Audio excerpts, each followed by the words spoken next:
नमस्कार दोस्तों, स्मार्ट टेक्नोबिज में आपका एक बार फिर से स्वागत है। आगे बढ़ते हैं हम लिनक्स ट्यूटोरियल के अगले चैप्टर में। पिछले चैप्टर में हमने वर्चुअल बॉक्स सॉफ्टवेयर इंस्टॉल किया था ताकि हम वर्चुअल मशीन बना पाएं। इस चैप्टर में हम वर्चुअल बॉक्स सॉफ्टवेयर की मदद से एक वर्चुअल मशीन बनाएंगे जिस पर हम लिनक्स का एक ऑपरेटिंग सिस्टम इंस्टॉल करेंगे। तो आइए दोस्तों, हम एक वर्चुअल मशीन बनाते हैं। वर्चुअल मशीन बनाने के लिए आपको Oracle VM virtual box launch करना होगा। इसके लिए आप उसके आइकन पे डबल क्लिक कीजिए। जैसे ही सॉफ्टवेयर लॉन्च होता है, आप इस बॉक्स के अंदर लेफ्ट हैंड साइड टॉप पे आपके पास एक न्यू बटन होगा, आप उस पर क्लिक करें। न्यू पे क्लिक करते ही आपके सामने वर्चुअल मशीन बनाने के लिए एक विजार्ड आ जाएगा। सबसे पहले हम इस वर्चुअल मशीन को एक नाम देंगे। आप कोई भी नाम दे सकते हैं। मैं प्रेफर करता हूं कि जो मैं ऑपरेटिंग सिस्टम इंस्टॉल करता हूं मैं उसका ही नाम देता हूं। फॉर एग्जांपल, हम अभी उबुंटू एक लिनक्स ऑपरेटिंग सिस्टम है, हम वो इंस्टॉल करेंगे, तो मैं यहाँ पे इसका नाम उबुंटू दे देता हूँ।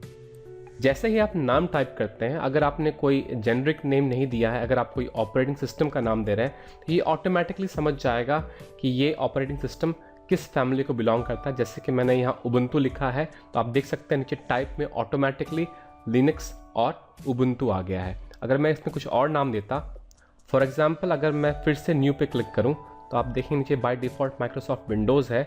अगर मैं यहाँ कुछ और नाम देता हूँ जैसे कि टेस्ट1, तो मुझे यहाँ पर लिस्ट में से ऑपरेटिंग सिस्टम चूज़ करना पड़ता। तो फॉर एग्जांपल अभी मैं लिनक्स इंस्टॉल करने जा रहा हूँ, तो मैं लिनक्स सेलेक्ट करूँगा और नीचे वर्जन में हम जो भी ऑपरेटिंग सिस्टम इंस्टॉल करने वाले हैं, हम उसमें से उसका ऑपरेटिंग सिस्टम का नाम चूज़ करेंगे। तो हम यहाँ पर उबुंटू इंस्टॉल करेंगे फर्स्ट ऑफ ऑल, तो इसलिए हम यहाँ उबुंटू सेलेक्ट करेंगे और मैं वापस नाम को उबुंटू ही रख देता हूँ ताकि हम इसे आइडेंटिफाई कर पाएँ कि ये मशीन किस ऑपरेटिंग सिस्टम का है। नाम लिखने के बाद आप नेक्स्ट पे क्लिक करें। इसके बाद हमें ऑपरेटिंग सिस्टम को रैम असाइन करना होता है, यानी कितना मेमोरी हम इस ऑपरेटिंग सिस्टम को देने वाले हैं। तो रेकमेंडेड मेमोरी साइज उन्होंने बताया 768 MB। अगर आपके कंप्यूटर यानी हार्डवेयर में ज़्यादा मेमोरी नहीं है तो आप 786 MB पे छोड़ सकते हैं, लेकिन मैं रेकमेंड करूँगा कम से कम 1 GB ज़रूर दें, क्योंकि उबुंटू 768 MB पे चल जाएगा, बट अगर आप 1 GB देते हैं तो वो काफ़ी अच्छा रहेगा, यानी परफॉर्मेंस सिस्टम की अच्छी होगी। आपको इस बात का भी ध्यान रखना होगा कि आप ज़रूरत से ज़्यादा मेमोरी आप असाइन नहीं कर सकते। यानी कि अगर आपके हार्डवेयर में 2 GB मेमोरी है तो आप एक वर्चुअल मशीन को 1 GB यानी 50% से ज़्यादा नहीं दे सकते हैं। तो हमेशा कोशिश करें कि आप सारा मेमोरी वर्चुअल मशीन को नहीं दें। कम से कम 1 GB या 2 GB आपके डेस्कटॉप के ऑपरेटिंग सिस्टम के लिए होना चाहिए। अगर आपके पास ज़्यादा मेमोरी है तो आप ज़्यादा एलोकेट कर सकते हैं, लेकिन कम से कम 1 GB या 2 GB अपने डेस्कटॉप के ऑपरेटिंग सिस्टम के लिए रखें और वर्चुअल मशीन को आप रिकमेंडेड मेमोरी से थोड़ा बहुत ज़्यादा दे सकते हैं। तो मैं यहाँ पर 1 GB असाइन करूँगा, क्योंकि मेरे इस कंप्यूटर में 4 GB है, तो मेरे पास अभी भी 3 GB बचा हुआ जिस पर कि इस कंप्यूटर का ऑपरेटिंग सिस्टम आराम से काम कर सकता है, और 1 GB मैं इस वर्चुअल मशीन को दे सकता हूँ जिस पर कि एक दूसरा ऑपरेटिंग सिस्टम आराम से काम कर सकता है। मेमोरी असाइन करने के बाद आप नेक्स्ट क्लिक करें। इसके बाद आपको इस वर्चुअल मशीन का एक हार्ड डिस्क बनाना पड़ेगा। इसके लिए आप सेलेक्ट करें create virtual hard disk now और इसके बाद क्रिएट पे क्लिक कर दें। इसके बाद आपके पास ऑप्शन आएगा कि आप किस तरह का हार्ड डिस्क बनाना चाहते हैं। एक वर्चुअल मशीन को अलग अलग टाइप के हार्ड डिस्क असाइन किए जा सकते हैं, लेकिन फ़िलहाल अभी इस पर्पज़ के लिए हम जो डिफ़ॉल्ट है, जो VDI है, हम उसी पे रहने देंगे। और आपसे भी रिकमेंड करूँगा कि आप इसे VDI पे ही रहने दें और इसके बाद आप नेक्स्ट क्लिक करें। इसके बाद हमारे पास ऑप्शन है, क्या आप हार्ड डिस्क का साइज़ डायनेमिकली एलोकेट करना चाहते हैं या फिर फिक्स साइज़ चाहते हैं।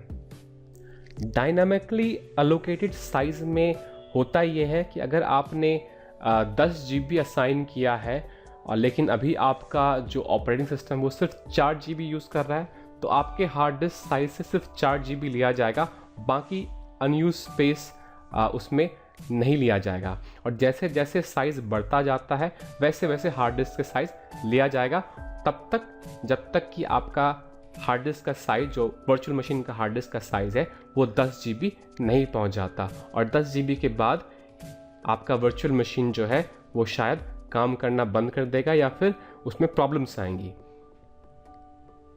और जो नेक्स्ट ऑप्शन है फिक्स साइज़ का, उसमें होगा ये कि 10 GB अगर आपने अपने वर्चुअल मशीन को एलोकेट कर दिया तो पूरा 10 का 10 GB उसी वक्त आपके हार्ड डिस्क से हट करके वर्चुअल मशीन को मिल जाएगा, यानी कि वो 10 GB आप किसी और चीज़ के लिए यूज़ नहीं कर सकते हैं। तो ये डिपेंड करेगा आपके केस पे कि आप क्या चाहते हैं।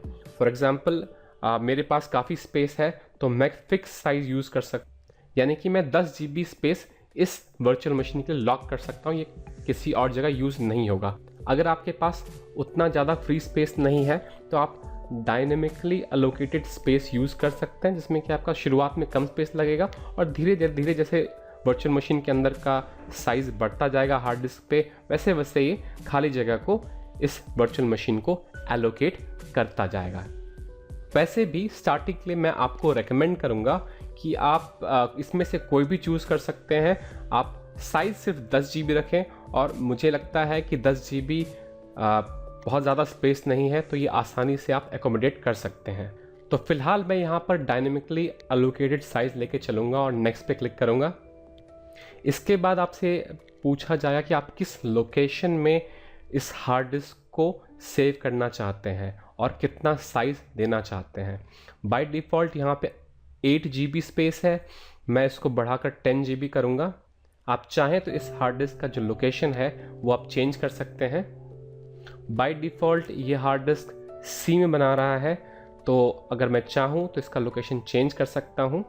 तो जैसे कि मैंने इसका लोकेशन चेंज कर दिया है, मैंने इसका location E virtual box folder के अंदर डाला है, यानी कि अब ये हार्ड डिस्क जो है वो E के अंदर बनेगा। मैंने इसका डिफ़ॉल्ट लोकेशन चेंज कर दिया है और मैं इसे सेव करूँगा और इसके बाद हम क्रिएट पे क्लिक करेंगे ताकि हमारा हार्ड डिस्क वर्चुअल मशीन का क्रिएट हो सके।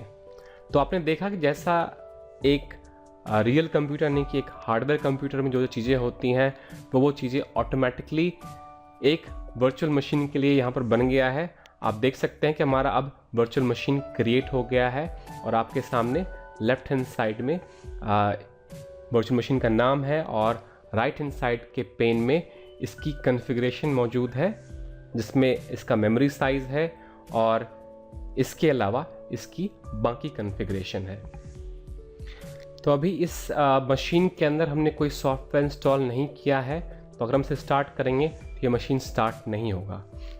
अगले चैप्टर में हम देखेंगे कि कैसे हम इस वर्चुअल मशीन के अंदर ऑपरेटिंग सिस्टम इंस्टॉल कर सकते हैं।